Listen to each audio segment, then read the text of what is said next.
What is up, everyone? JD here. I hope you're doing well today. I got a really exciting review for you guys, so let's jump into it.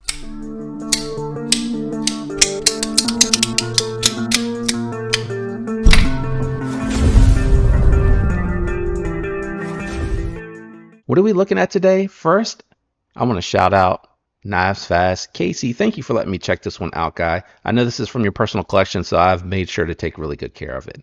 I'm really excited, though. I haven't had a chance to check this one out. What are we talking about today? We're looking at the Bergblade Sweeney.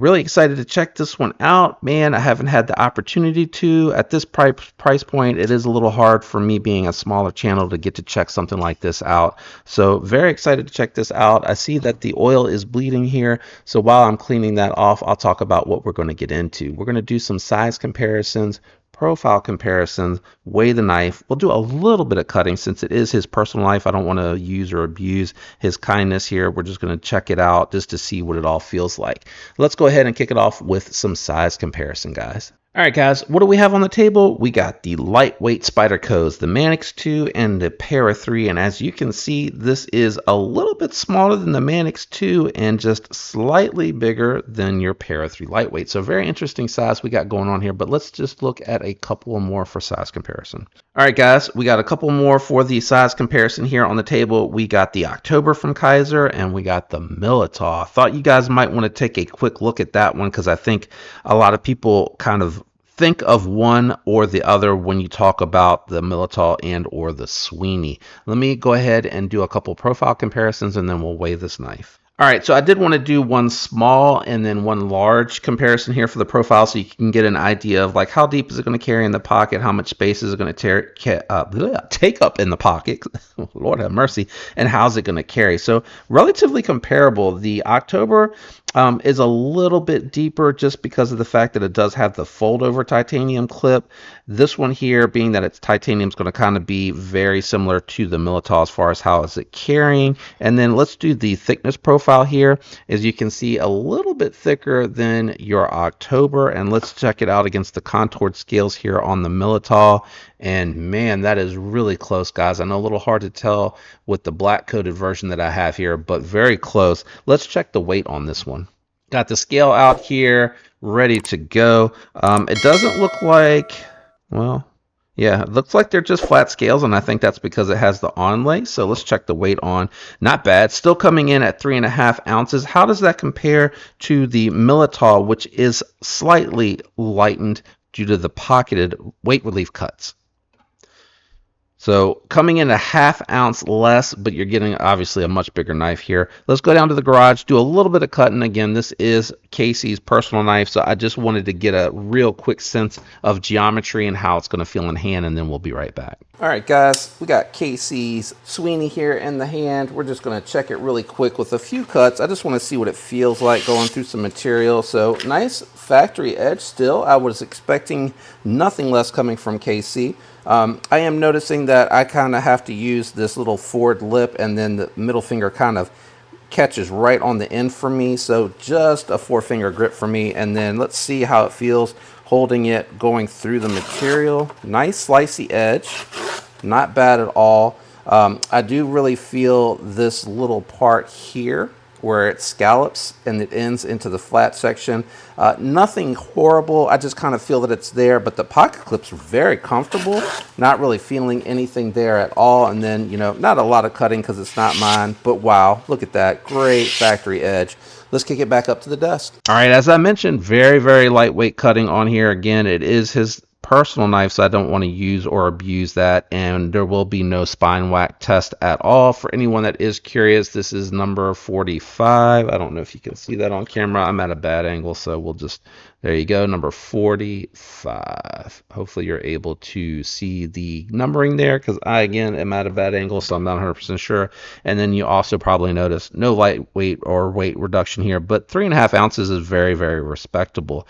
This particular version is satin blade, titanium, marbled carbon fiber. There's a bunch of different variants, coated, uncoated, etc. Check their website out for availability. As of the recording of this, there is the Arctic Storm version, which is blacked out, and then there was the Autumn version, which was satin. Surprised that there's any in stock as popular as these are. All right, ergonomically, I would say this is good. It's not the best knife in hand that I've ever felt, and it is far from the worst. I would say it's good, very solid in hand. What I'm noticing for me when I land my middle finger in the scallop section, it pushes me way up close to that blade's edge. I do clear it. So for push task, I would be okay long as I knew that I could control the knife. What I end up kind of finding is I want to move back to the very back of the scallop so that my index finger is actually landing right flush on the scale itself. And then I'm able to get a full purchase on here, which is comfortable. I do feel a little bit of sharpness here, but it's not awful. Nothing that, it's a very nitpicky thing. It's not something that I'm overly concerned about. I just feel it, right? The pocket clip is super comfortable. It's one of the more comfortable pocket clips I have felt on a knife, and I do really like that about this one. It also has a very nice style to it, and it functions really well. Check out the scalloping there on that pocket clip, man. It's just, long as you clear the very tip of it, it's going to let the material work its way in very gradually, and it's got good retention on it as well, so I do like that.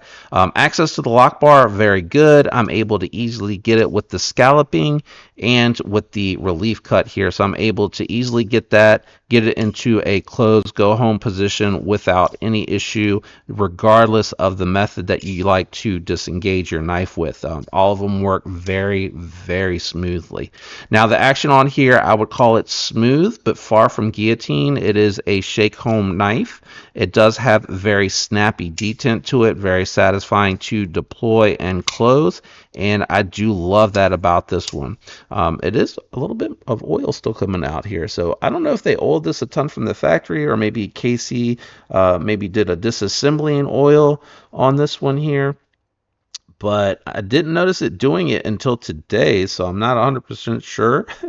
I've fidgeted with it. I carried it one day and I did a little cutting, as you saw there, and I've just done some fidgeting to get a sense of the knife. But you are riding on stamped ceramic bearings. They feel very smooth. I'm not feeling any sort of feedback on these or anything like that, and again, that's probably because of the thickness of these scales. There's no contouring in the middle, but they're really rounded nicely here, so it gives that illusion of contouring in the hand, so I like that about this one. Geometry was good. It sliced well. It feels really thin directly behind the edge, but it's a shallow hollow grind. Flat grind, hollow grind. Unlike the Militao, which you have a very tall flat grind, and the Sweeney is a little bit thinner behind the edge. The Militao is very thin behind the edge, but boy, they got this one down very thin on that Sweeney, guys. You can see on the Militao, it takes me a second to get used to it because it is a drop shut and it is a guillotine. I've already hit the nail twice. I got to remind myself sometimes to let it drop to this little section right here of the blade that's exposed, and then just let it fall from there. Otherwise, you got to be really gentle on that lock bar and very quick to move the thumb out of there. This one here falls shut. Now, I do have skiffs in there, but skiffs only really make a difference for like feedback and solidness in the pivot. This one has very solid pivot, very solid action. No side to side, no lock rock. I never checked to see if this was centered yet. Dead center. Look at that. That's really good build quality. I don't know if they say who's the OE on this. Let me check. I wonder if it's old Rayot. Yep, Rayot. It says it way down at the bottom. Rayot is making this knife for Berg, and they're advertising 3.49, so it came in at 3.5 on the scale. 20 CV blade steel. That was the other thing I forgot to mention earlier, that it is 20 CV, which is a great steel. Rayot does good heat treat on their 20 CV and their M390, so I love to see that. Check the sounds out on this one. It's very clicky clacky.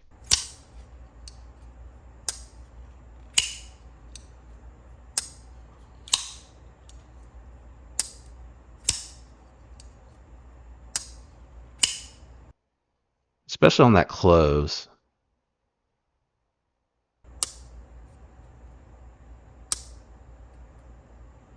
Very clicky. It's got a very solid detent. Wonder what kind of detent ball hole it is. I wonder if it's a pass through. Can't really see it, and I'm really not trying to disassemble this knife because I just don't want it to come out of center. The oil has calmed down, so maybe it was just hiding somewhere. I have no idea. This one's coming in at $325. A couple alternative recommendations, because you guys know I like to do that, is going to be the Tactile Maverick, whether you're getting the fat carbon fancy version or you're getting the all titanium version. USA made. You're getting it for $350 versus $325. You're getting magnet cut, treated at 63 to 64 HRC, which is ideal. So very comparable. You're getting a little bit bigger of a knife with the Maverick, but it is a little bit more of a thinner profile, but they do contour the scales, so it does make it feel very nice in hand. And then if you do want a Sweeney and it's just out of your price range and you love the style of this, you know, the OG Militao S35 VN with titanium and micarta inlays, a very beautiful model. I think one of Kaiser's best, and it's coming in normally at $159. As of right now, they're doing their 11th anniversary sale, so you can pick it up for $144, which is a phenomenal price for that knife. But it'll kind of sort of get you that experience, but really it's going to be something a little bit more gent-like. This one's more all-rounder. I feel like this one can flex into a gent carry, but it's definitely big, more full size, not really totally gent, whereas I think the Sweeney is actually a gent that can kind of flex EDC, flex into other tasks and things of that nature, but it definitely feels more gent-like in my opinion. Let me know what you think about the Sweeney down in the comments below. I am very curious to hear what you think. If you enjoyed that video on your way out, be sure to hit that like button for me. It helps the algorithm. And a special thanks to those channel members for your extra layer of loyal support, guys. I can't tell you how much that means to me, and it does really help the channel. It goes a long, long way. I hope all of you have a fantastic week, guys. I love you. Special thanks to Casey also again for letting me check out your personal knife, man. I really appreciate it. I'll catch you all on the next one, guys. Peace.